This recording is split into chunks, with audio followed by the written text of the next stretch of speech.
The Bear by Andrew Lang. Once on a time, there was a king who had an only daughter. He was so proud and so fond of her that he was in constant terror that something would happen to her if she went outside the palace. And thus, owing to his great love for her, he forced her to lead the life of a prisoner shut up within her own rooms. The princess did not like this at all, and one day she complained about it very bitterly to her nurse.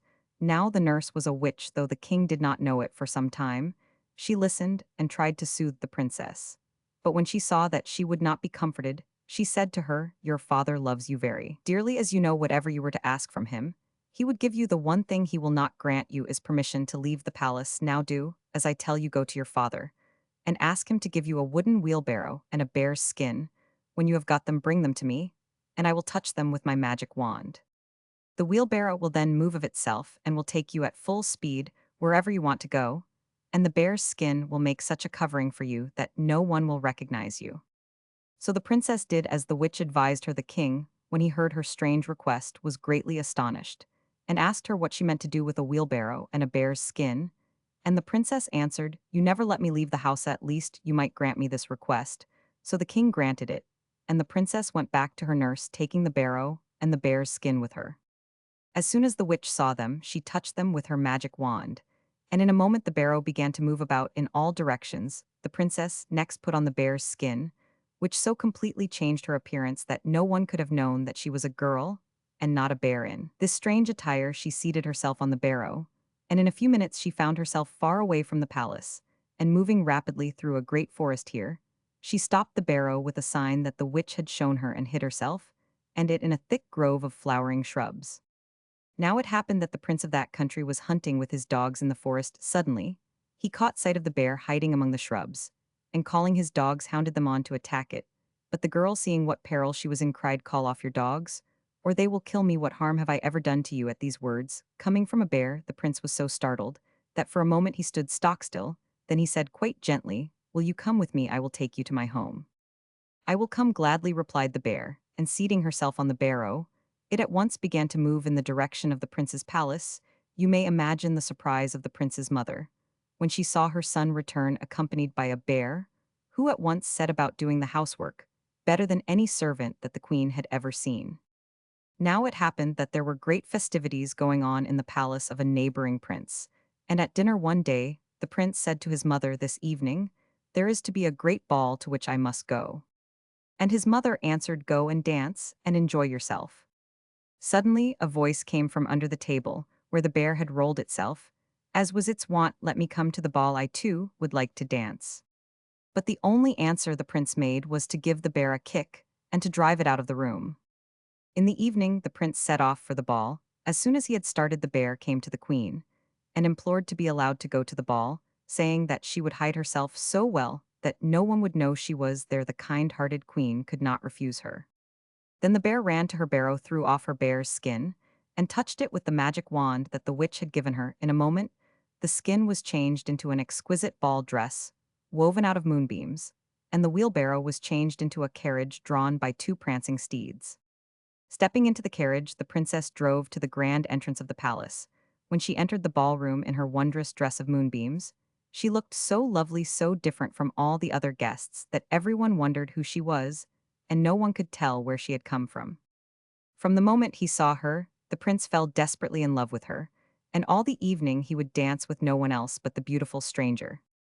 When the ball was over, the princess drove away in her carriage at full speed, for she wished to get home in time to change her ball dress into the bear's skin and the carriage into the wheelbarrow before anyone discovered who she was. The prince, putting spurs into his horse, rode after her, for he was determined not to let her out of his sight. But suddenly, a thick mist arose and hid her from him.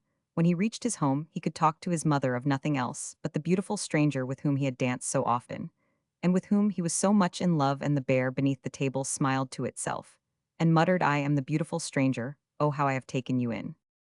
The next evening there was a second ball, and as you may believe, the prince was determined not to miss it, for he thought he would once more see the lovely girl and dance with her, and talk to her, and make her talk to him, for at the first ball she had never opened her lips. And sure enough, as the music struck up the first dance, the beautiful stranger entered the room, looking even more radiant than the night before, for this time her dress was woven out of the rays of the sun all evening, the prince danced with her, but she never spoke a word. When the ball was over, he tried once more to follow her carriage that he might know whence she came, but suddenly, a great waterspout fell from the sky, and the blinding sheets of rain hid her from his sight. When he reached his home, he told his mother that he had again seen the lovely girl, and that this time she had been even more beautiful than the night before, and again, the bear smiled beneath the table, and muttered, "I have taken him in a second time, and he has no idea that I am the beautiful girl with whom he is so much in love." On the next evening, the prince returned to the palace for the third ball. And the princess went too, and this time she had changed her bear's skin into a dress, woven out of the starlight studded all over with gems, and she looked so dazzling and so beautiful that everyone wondered at her, and said that no one so beautiful had ever been seen before, and the prince danced with her, and though he could not induce her to speak, he succeeded in slipping a ring on her finger. When the ball was over, he followed her carriage and rode at such a pace that for long he kept it in sight. Then, suddenly, a terrible wind arose between him and the carriage, and he could not overtake it. When he reached his home, he said to his mother, "I do not know what is to become of me. I think I shall go mad. I am so much in love with that girl, and I have no means of finding out who she is. I danced with her, and I gave her a ring, and yet I do not know her name nor where I am to find her." Then the bear laughed beneath the table and muttered to itself. And the prince continued, "I am tired to death. Order some soup to be made for me, but I don't want that bear to meddle with it. Every time I speak of my love, the brute mutters and laughs, and seems to mock at me. I hate the sight of the creature." When the soup was ready, the bear brought it to the prince, but before handing it to him, she dropped into the plate the ring the prince had given her the night before at the ball. The prince began to eat his soup very slowly and languidly, for he was sad at heart, and all his thoughts were busy wondering how and where he could see the lovely stranger again. Suddenly, he noticed the ring at the bottom of the plate. In a moment, he recognized it and was dumb with surprise. Then he saw the bear standing beside him looking at him with gentle beseeching eyes, and something in the eyes of the bear made him say, "Take off that skin, some mystery is hidden beneath it."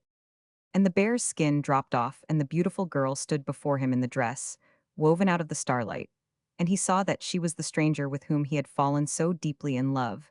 And now, she appeared to him 1,000 times more beautiful than ever, and he led her to his mother, and the princess told them her story, and how she had been kept shut up by her father in his palace, and how she had wearied of her imprisonment, and the prince's mother loved her, and rejoiced that her son should have so good and beautiful a wife. So they were married and lived happily for many years, and reigned wisely over their kingdom.